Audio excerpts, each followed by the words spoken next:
es una especialista en cuanto a este tema y está en contacto con La Primera de la Tarde. María Florencia, Sergio Brulier te saluda, ¿cómo estás? Hola Sergio, buenas tardes. Muy bien, muchas gracias. No, gracias por atendernos. María Florencia, ¿cuán común es la violencia en la pareja?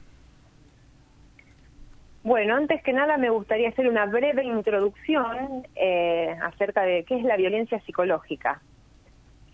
La violencia psicológica es cualquier conducta que, sin involucrar el contacto físico, atente contra la integridad emocional de la víctima, claro, generando intimidación, desvalorización, culpa, debilitamiento de la autoestima, inseguridad.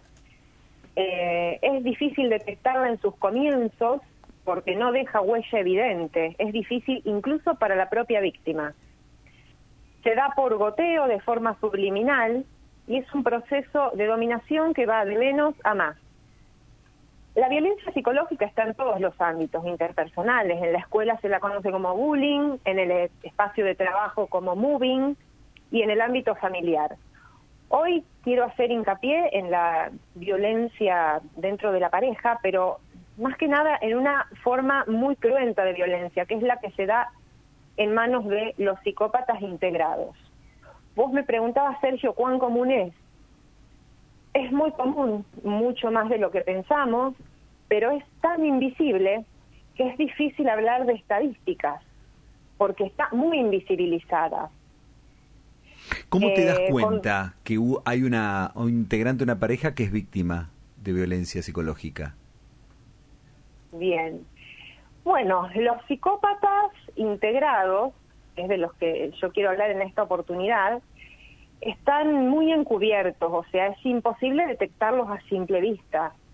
Creo que uno puede darse cuenta viendo el deterioro de la víctima, es decir, poniendo más atención a cómo se va deteriorando la víctima que en el victimario. Y es fundamental en este sentido que las víctimas se animen a hablar, porque lo que pasa es que la víctima se va deteriorando en la relación, se va degradando, no se puede salir, puede terminar cometiendo suicidio, porque estos personajes son especialistas en inducir al suicidio, y los demás no se dan cuenta. ¿Y en qué se traduce esto? ¿Cómo lo puedo observar yo? Bien, observarlo de afuera es muy difícil, sobre todo porque las familias, el entorno afectivo no entiende la dinámica del abuso psicopático. Esta es una problemática que está muy en auge ahora, en estos tiempos, de la cual no se hablaba y se empieza a hablar ahora. Es más, hay un proyecto de ley que acaba de ingresar al Congreso de la Nación para creación de un sistema de protección integral para personas víctimas de abuso psicopático. Ingresó ahora, hace Florencia, pocos días. ¿Cómo yo me doy cuenta que mi pareja está ejerciendo violencia sobre mí? Bueno, tenemos que hablar para ello del ciclo de abuso psicopático. Estos personajes tienden a estudiar a las víctimas antes de atraparlas.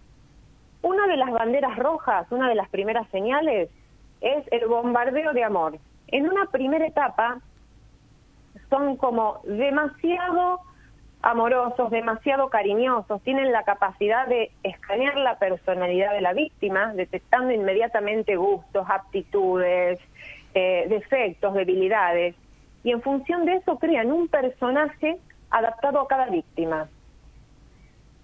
A partir de ahí aceleran el proceso de enamoramiento y la víctima cae mucho más rápido en su telaraña, en su burbuja.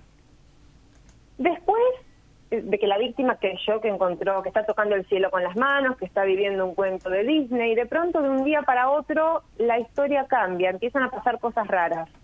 Retira de golpe todo este amor, toda esta atención, empieza a aplicar técnicas de manipulación, que esto es importante que las víctimas las puedan detectar. Una de ellas es la ley de hielo. La ley de hielo significa que el agresor retira la comunicación, deja de contestar, deja de hablar, de un día para otro y sin que nada pasara en el medio. Y de pronto empieza a hacerlo como si nada hubiera pasado de una forma, y lo sigue haciendo de forma intermitente. Una segunda técnica de manipulación que utilizan es un lenguaje altamente confuso, contradictorio y lleno de mentiras, de paradojas. Esta técnica se llama luz de gas. es un lenguaje retorcido que utilizan cuando la víctima le plantea acerca del porqué del cambio de conducta. No dan una explicación coherente, sino que entran en un bucle confuso, como decía antes, incoherente, retorcido. La víctima trata, por su característica, porque las víctimas son personas muy empáticas, autocríticas, responsables, culposas. La víctima trata de encontrar una explicación y no lo va a lograr. Y termina exhausta física y mentalmente. Esa es otra señal. Si en una discusión que no tiene coherencia, vos terminás agotado física y mentalmente y no llegas a la solución, esa es otra bandera roja, esa es otra señal. Claro. Florencia, vos usaste el masculino. ¿Esto es más de hombre hacia mujeres o también puede ser a la inversa? No, eso quería aclararlo. La psicopatía no distingue de género. Okay. Psicópata puede ser hombre o mujer. Víctima puede ser hombre o mujer. ¿Puedo yo estar ejerciendo violencia psicológica sin darme cuenta o es consciente? No, es plenamente consciente. Son plenamente conscientes del daño que hacen y hasta es premeditado el daño que van a hacer. La violencia... Sí, perdón.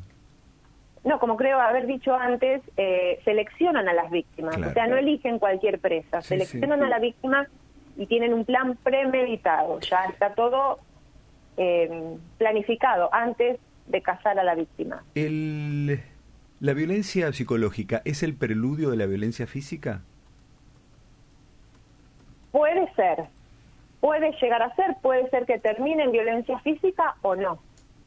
Porque es tan destructiva la violencia que ejercen estos depredadores, porque así se lo llaman, porque para eso viven, para depredar. Son seres con maldad conscientes de la maldad que hacen, lo hacen a propósito y lo hacen con gusto. Disfrutan dañando y destruyendo al otro. A veces no necesitan llegar a la violencia física, porque como yo decía antes, logran que la víctima se suicide. No sabemos detrás de cuántos suicidios hay un psicópata o una psicópata. Realmente las secuelas que deja una relación traumática como esta son secuelas muy graves. Claro.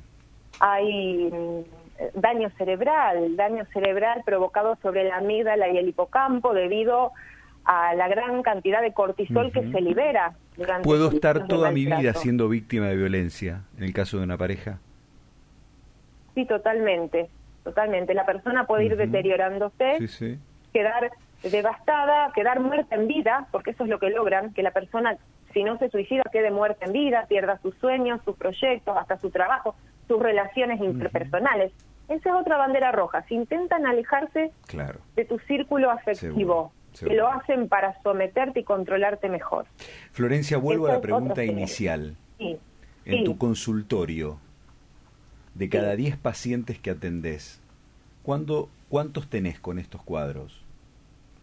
Yo no estoy haciendo consultorio. Yo trabajo en el PAMI, con adultos mayores.